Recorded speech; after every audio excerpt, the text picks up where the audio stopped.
right, let's look at example 2. It says that the sum of 35 and a certain number, we don't know it, is divided by 4. The result is equal to double the number, find the number. So the first thing, we say let the number be n. Let the number be n, because we don't know it for now. Now they said the sum of 35 and that certain number. So let's interpret this first statement.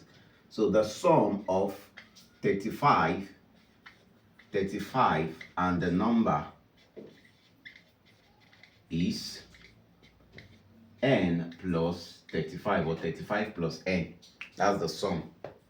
Now, we're not told that the sum of 35 and a certain number divided by 4. The sum divided by 4 is the sum divided by 4. That's the sum divided by 4 will give us is n plus 35 over 4. We are posting home. Now, it says the result of this division is equal to double the number. Double the number is, for me to double it, that's 2 times n. Double the number is equals to n plus n, rather. N plus n, that's 2n. That's the double of the number. The result is equals to double of this number here.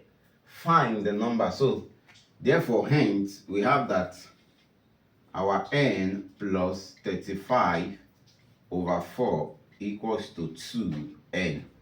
That's the interpretation. From here, we can cross multiply. So, this is 4 times n. So, let's cross multiply. That's n plus 35 equals to 4 times 2n. So 4 times 2n is 8n. So 35 is equals to 8n. n plus 35. So subtract n from both sides. So we have that n minus n plus 35 is equals to 8n minus n. So that becomes, this and this will go off. So 35 is equals to 8n minus n. That's 7n. Now divide both sides by 7. So when we divide both sides by 7 over 7 over 7, so our n will be equals to 5. So 5 is the number we are looking for.